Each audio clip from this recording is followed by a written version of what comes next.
Assalamualaikum warahmatullahi wabarakatuh. Salam sejahtera bagi kita semua. Shalom, Om Swastiastu, Namo Buddhaya, Salam Kebajikan Rahayu. Di sini saya dan kelompok saya akan mempresentasikan hasil kunjungan UMKM pada Depot Ninjazil kuliner khas Madura.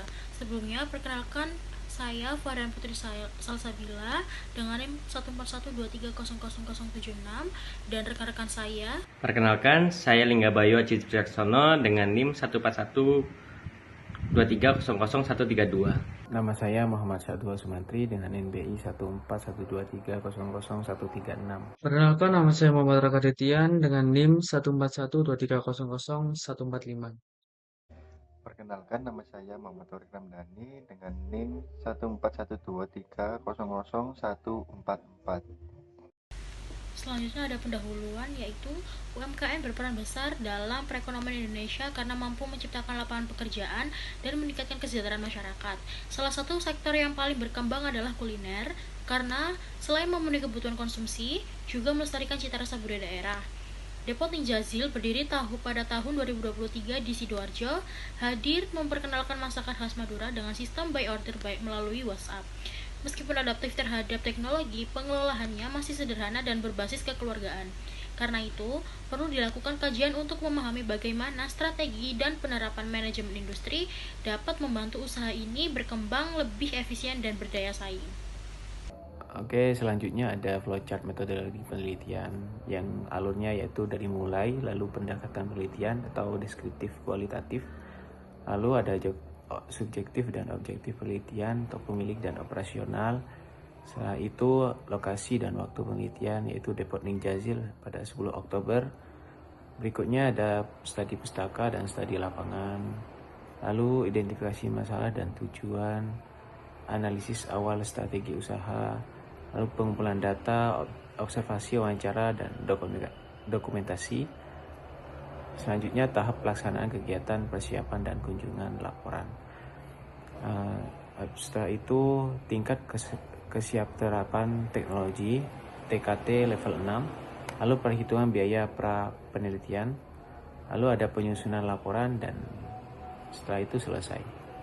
Oke, selanjutnya Depot Ninjazil ini berdiri pada tahun 2023 yang didirikan oleh Ibu Siti Jazilah yang alamatnya terletak di Alana Regensi Cemadi Blok I2 27 Sidoarjo, Jawa Timur. Jam operasional Depot Ninjazil ini setiap hari pukul jam 7 sampai jam 8 malam. Sistem layanannya by order via WhatsApp. Ciri khas makanan khas Madura dengan cita rasa autentik, harga terjangkau, dan pelayanan yang cepat. Hasil observasi dan wawancara. Jadi kegiatan observasi dan wawancara dilakukan secara langsung di Depot Ninjazil bersama Ibu Siti Jazila SE selaku pemilik usaha. Hasil wawancara berikut merangkum latar belakang sistem pengelolaan, strategi, serta tantangan yang dihadapi oleh Depot Ninjazil dalam menjalankan kegiatan usahanya. Yang pertama, untuk pertanyaan kapan usaha Depot Ninjazil mulai didirikan pada latar belakang pendiriannya. Dengan hasil, Depot Ninjazil berdiri pada tanggal 2023. Dengan usaha ini didirikan karena sekitar perumahan belum ada kuliner khas Madura, sehingga adanya peluang pasar di situ. Untuk yang kedua, terkait dengan pertanyaan tentang produk. Untuk produknya, menu utama kami adalah nasi babat, paru, nasi ayam, bumbu hitam, nasi udang, dan nasi campur. Dari semua menu, nasi babat, paru, dan nasi ayam bumbu hitam yang paling banyak diminati oleh pelanggan. Yang ketiga, untuk sistem penjualan dan pelayanan pada Depot Ninjazil. Sistem penjualan dilakukan secara by order, melalui WhatsApp di nomor berikut. Lalu pesanan diproses setelah diterima dan diantar langsung ke pelanggan agar makanan tetap segar. Nomor 4 adalah bagaimana bentuk pengelolaan usaha pembagian tugas dalam kegiatan operasional. Pengelolaan usaha masih bersifat sederhana dan berbasis keluarga, sehingga bisa diproses dan memasak, berbelanja bahan baku itu dikerjakan oleh anggota keluarga, dengan kadang dibantu oleh keluarga jika banyak pesanan. Lalu untuk strategi yang dilakukan untuk menjaga keberlangsungan yaitu menjaga cita rasa khas Madura, mempertahankan kebersihan, kecepatan, pelayanan, serta melakukan promosi sederhana di status WhatsApp atau media sosial. Atau yang keenam, faktor-faktor apa yang menjadi pendukung dan penghambat dalam pengelolaan serta mengembangkan usaha ini. Faktor pendukung antara lain adalah rasa makanan yang khas, harga terjangkau, meliputi keterbatasan tenaga kerja promosi digital yang belum optimal, sehingga itu menjadi hambatan bagi Depoting Jasil. Untuk yang keenam, apa rencana dan harapan depan bagi pengembangan Depoting Jasil? Untuk Depoting Jasil berencana menambahkan variasi menu sehingga meningkatkan promosi digital agar dikenal lebih luas harapannya. Dengan Depoting Jasil dapat membuka cabang di lokasi lain, tidak hanya di perumahan. Pengelolaan usaha pada Depoting Jasil. Hasil observasi menunjukkan bahwa pengelolaan Depoting Jasil masih bersifat sederhana dan dijalankan langsung oleh pemilik Ibu Siti Jasila.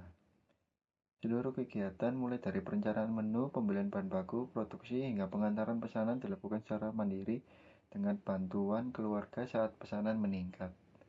Kelebihan sistem ini adalah mutu produk lebih terjamin karena pengawasan dilakukan oleh pemilik, namun efisiensi kerja masih terbatas karena belum ada pembagian tugas yang jelas. Pencatatan keuangan masih dilakukan secara manual. Penggunaan peralatan semi modern seperti kompor, gas, dan oven sederhana membantu mempercepat proses produksi tanpa mengurangi cita rasa khas Madura.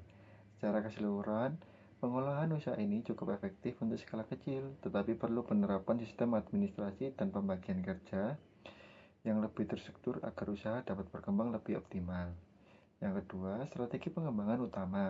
Promosi melalui media sosial pribadi dan WhatsApp. Pelayanannya itu cepat dan pengantaran langsung ke rumah pelanggan.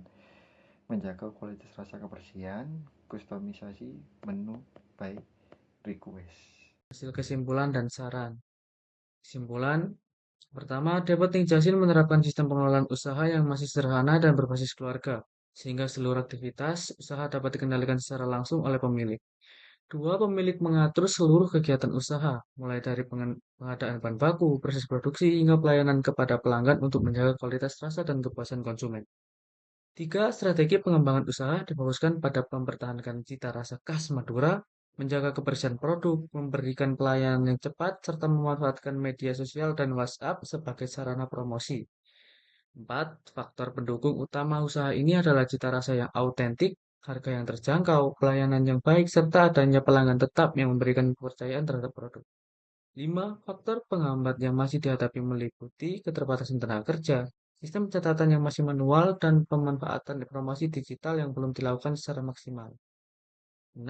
Nilai-nilai manajemen industri telah diterapkan melalui siklus PDCA atau Plan to Check Action yang membantu usaha dalam melakukan perbaikan secara berkelanjutan sehingga dapat meningkatkan efisiensi dan kualitas usaha di masa mendatang. Selanjutnya saran, pertama menerapkan sistem pembagian kerja yang lebih terstruktur agar beban operasional tidak hanya bergantung pada pemilik dan pekerjaan dapat berjalan lebih efektif.